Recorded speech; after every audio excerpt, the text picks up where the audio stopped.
This is Gail Morgan welcoming you to the Libertarian Counterpoint. Now, your host, James Just.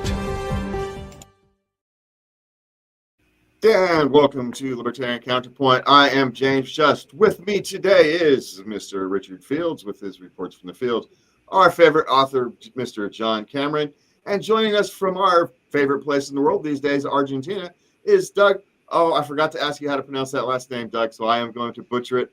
Is that Barbieri? Barbieri, that's good enough. That's good enough. Well, if it's good enough, oh man, I butcher names. So my apologies to Doug and all the people who have Barbieris whose names I just butchered. My apologies. This week we are going to start with the indemnitable Mr. Richard Fields, going to give us a nice year in review. So Richard, why don't you go ahead and take it away for us? Sure. It was allegedly Vladimir Lenin, of all people, who said, "There are decades where nothing happens, and there are weeks where decades happen." 2024 was like that, albeit a whole year where decades happened. 2024 was a year that people began to lose faith in the elite dictated established order, all at once.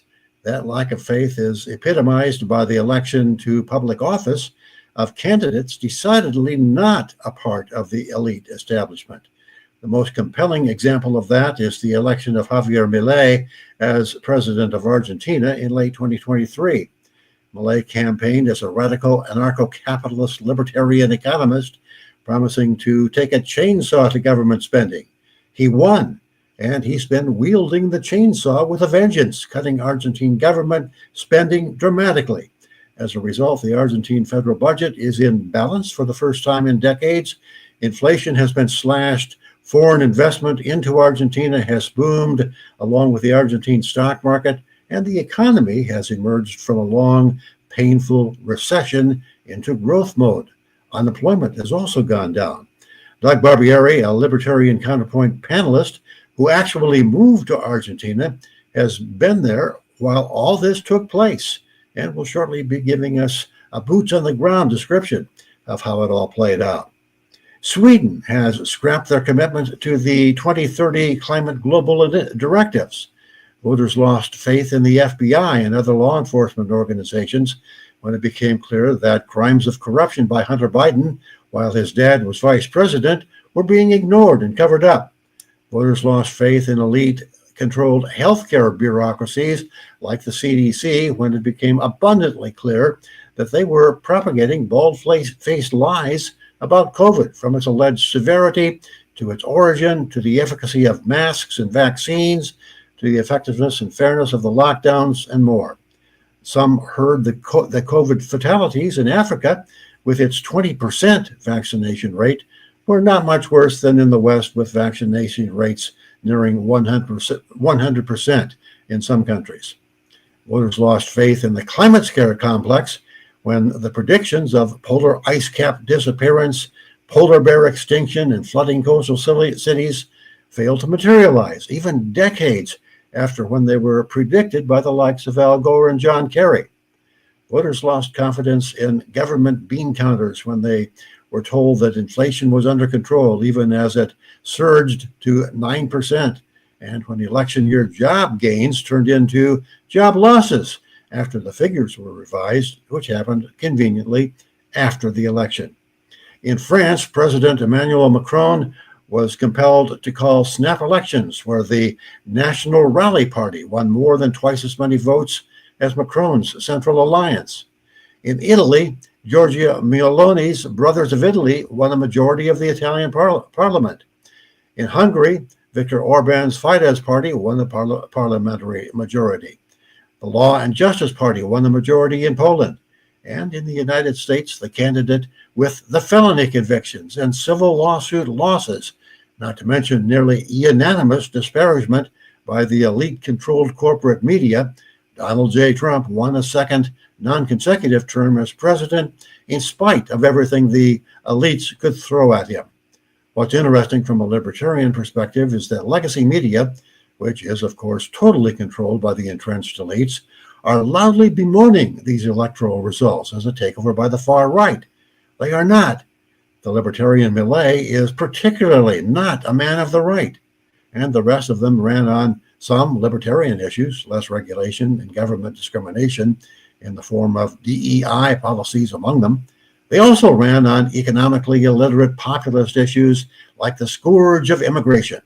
But a significant portion of that anti-immigration fear is based on the reality that the entrenched elites have long been encouraging immigration as a way of padding their own party's voter rolls. Worldwide, the people said loudly and clearly to the established elites and their media mouthpieces, "We don't trust you, we don't like you, and we will elect anyone who opposes you."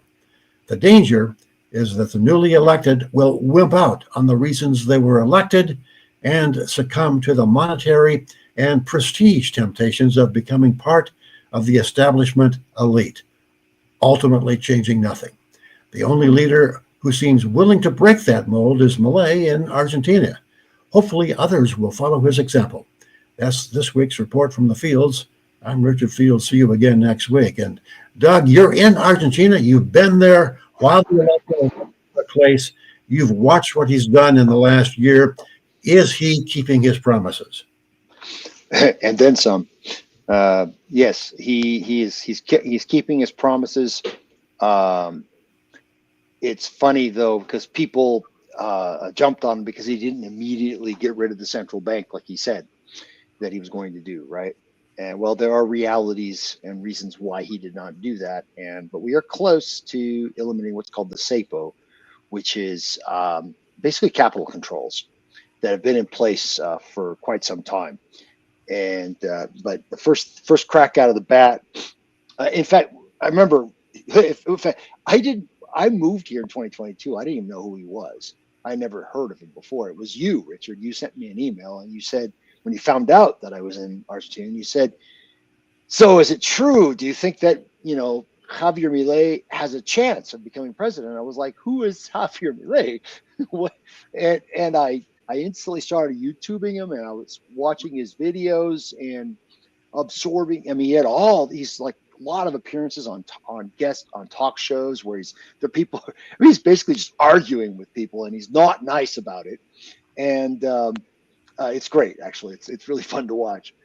And so I need to find what the heck's going on with this guy. Well, it turns out that he's extremely popular, and I thought it was going to be kind of like another Ron Paul thing, where it's like he's the right candidate, but the establishment just made sure that there was no way he didn't stand a chance in hell. Kind of when I gave up on politics, right, in those days after Ron Paul's 2008 thing, which is where I met Richard, by the way. I gave up. I was like, oh, this does, there's no way you can possibly fix this in the voting booth. Well, Milei proved that wrong. And anyway, he was elected. I remember my wife and I were watching the first of all, we watched the debates that were going on. Then they had a runoff election, and then Milei and Massa were head to head. And I couldn't believe, I mean, he won by a landslide in that. And I remember my wife and I were just absolutely overjoyed watching when Massa suddenly was giving his concession speech. She's like, "This is amazing. I can't believe this really happened.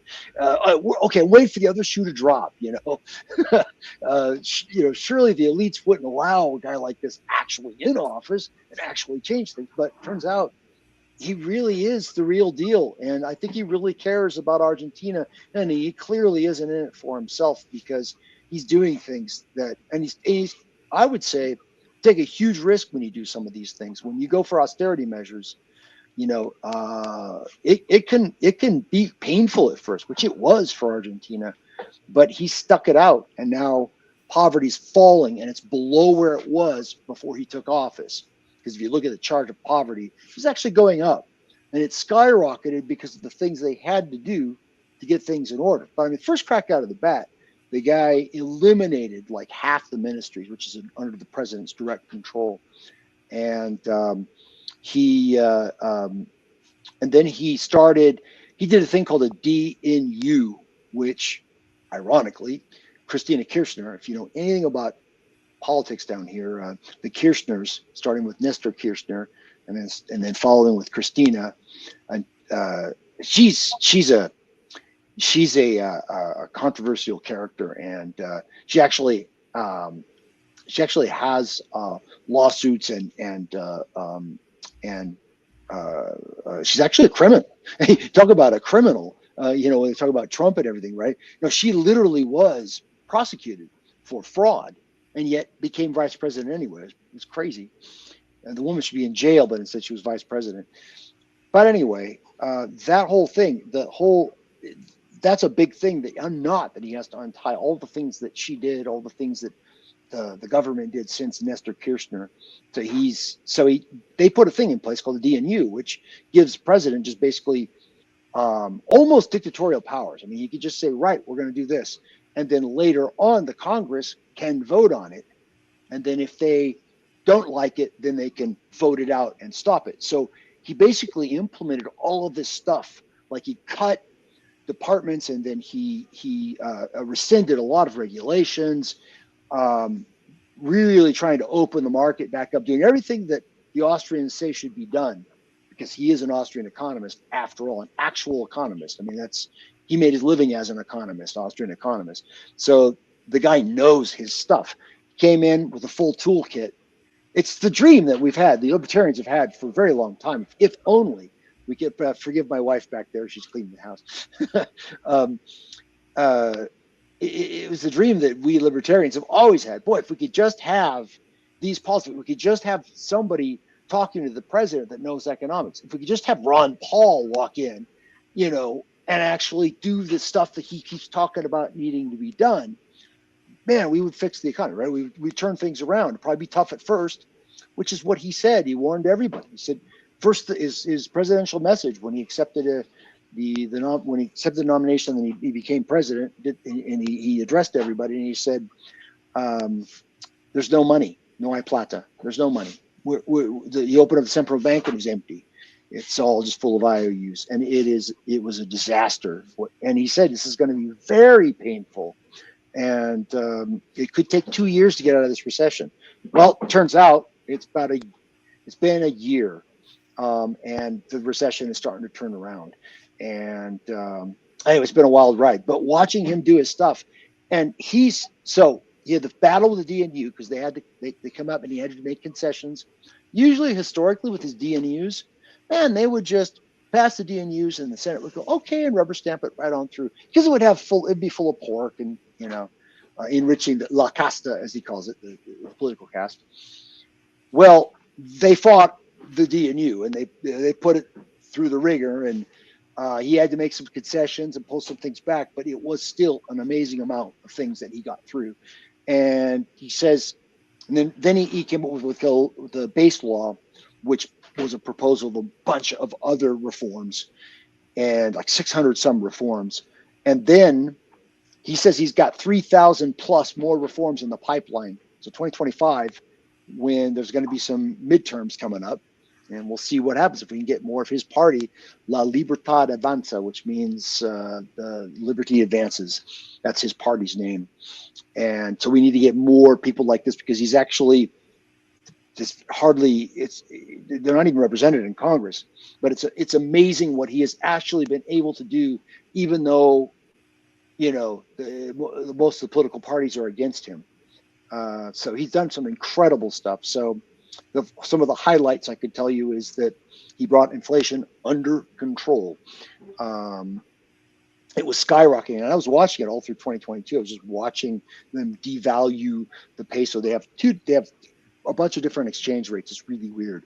They've got the official rate, they've got the bank rate, and they've got tourist rate and soybean rate and all kinds of stuff.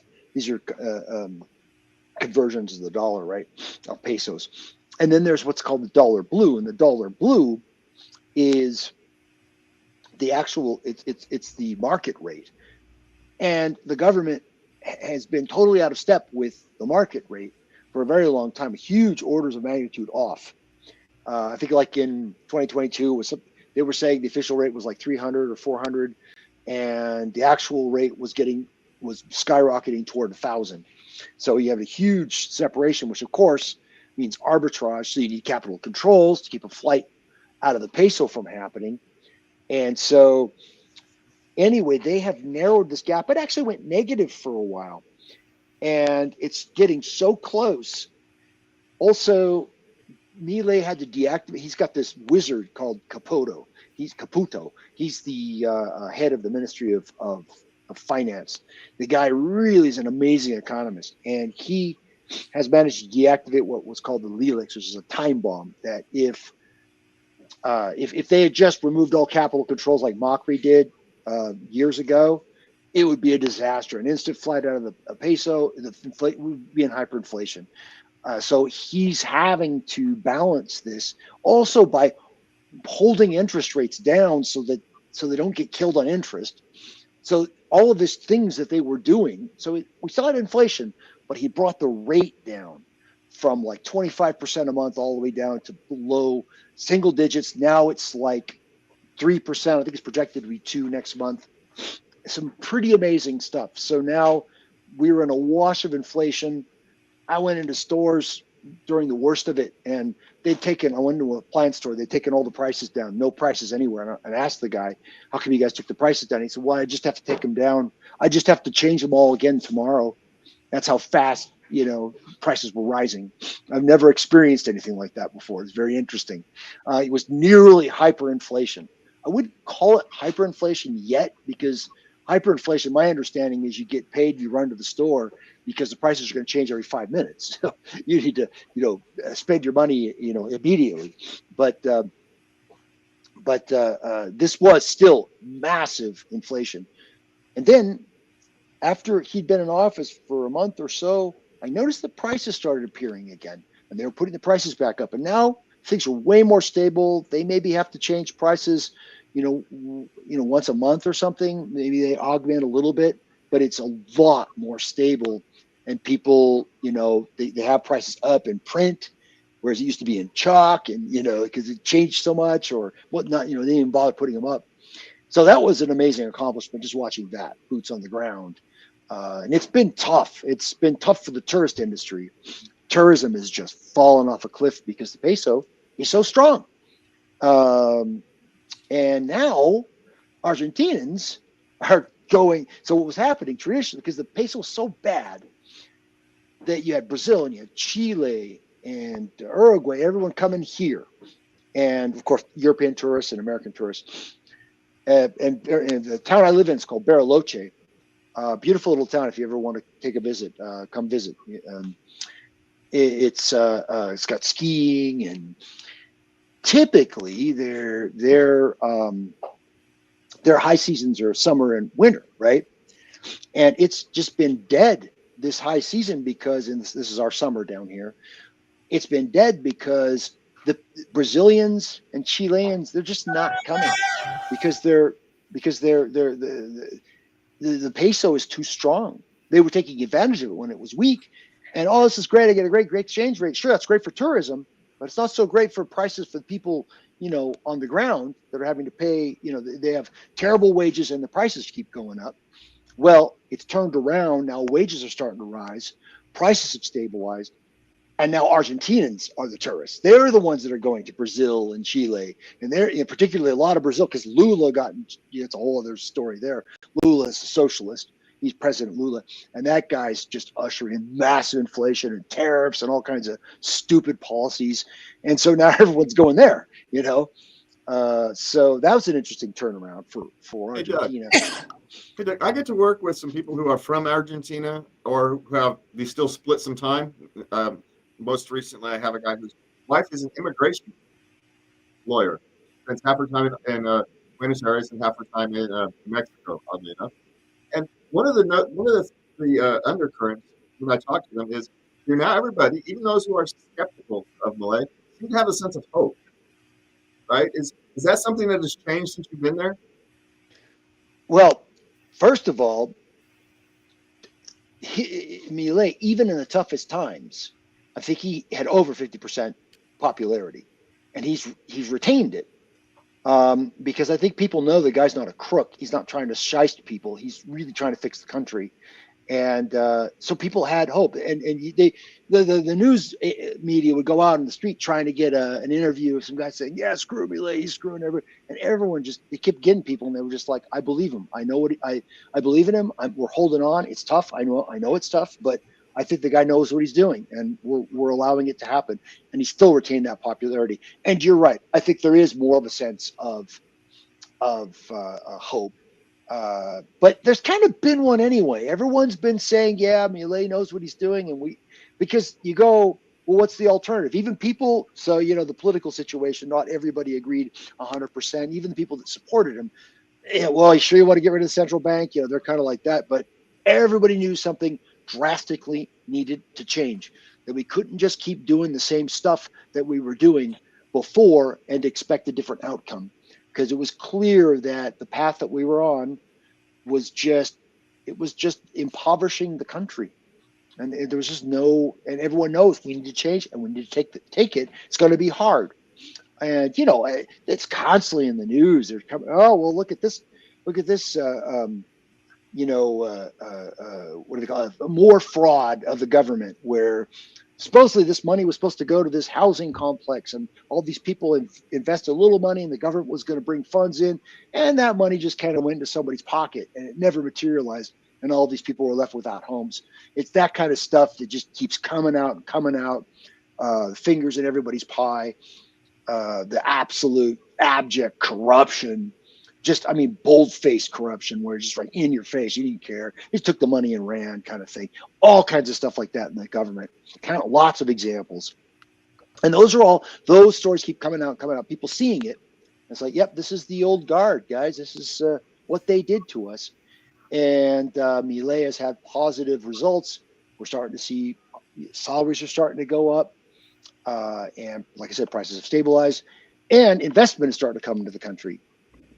So these are really positive signs. They just said they're going to go nuclear power, and Argentina is actually going to start selling nuclear power, and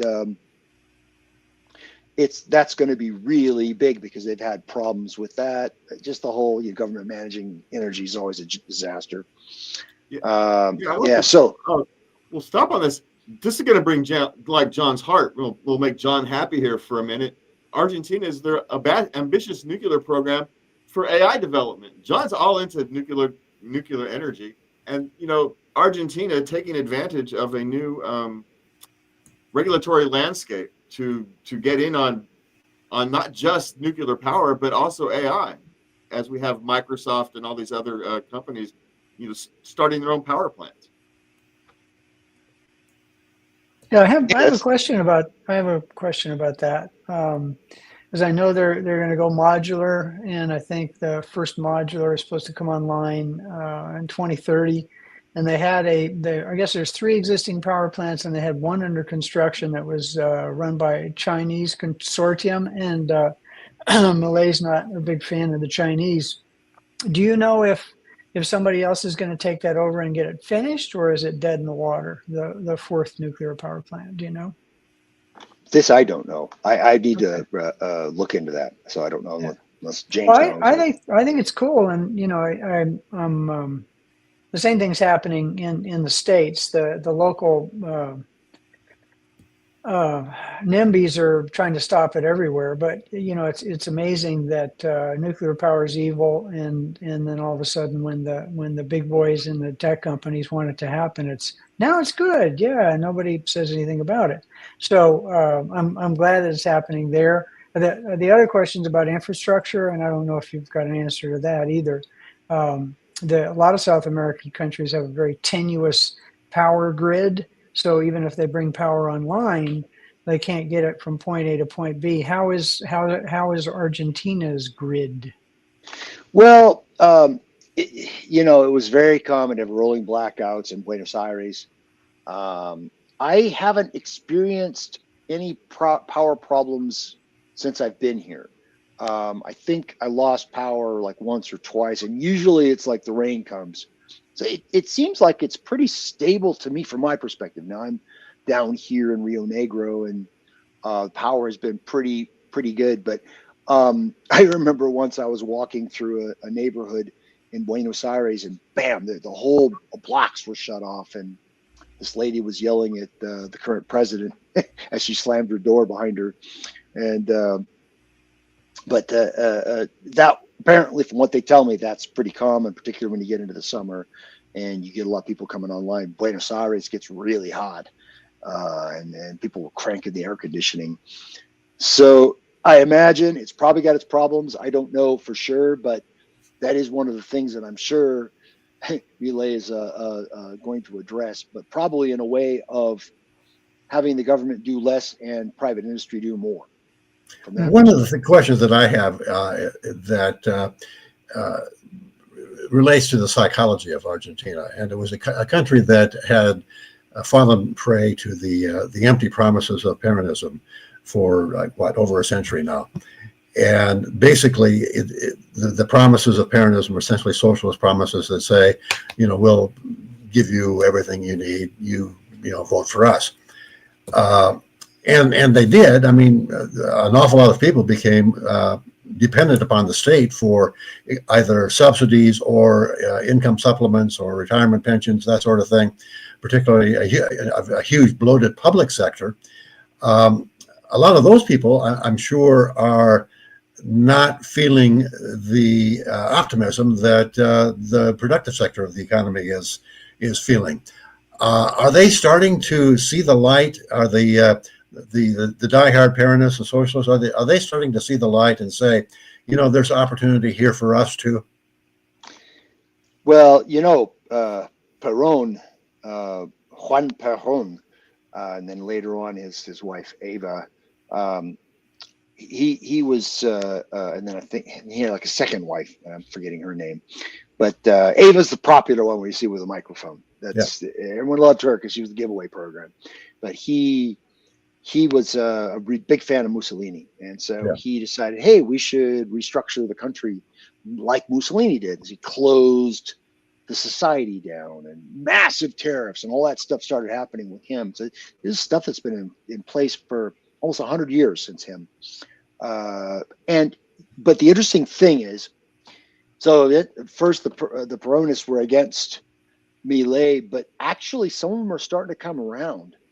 And like you say, they're starting to realize, we do need to cut this stuff. And the worst people are the Kirchnerists, and they're the ones that love Christina Kirchner. And she was kind of Perón too. Her husband, Nestor Kirchner, like Perón dos, he's and so and they're the biggest problem, I think, of Argentina. There is the left, the actual socialists, but they're tiny. They got 2% of the vote. Nobody cares about the socialists, but there is a lot of. My apologies, Doug. We have got to go. We are out of time. Thank you for coming. Thank you, Richard, for hooking us up with Doug. Thank you, John, for stopping by. Thank you for watching. Please remember to have a good night and please remember to love everybody. This is Dale Morgan thanking you for watching the Libertarian Counterpoint each Thursday at 8 p.m. Channel 17 on Comcast, on YouTube, and on Facebook. We invite you to come again next week for the Libertarian Counterpoint.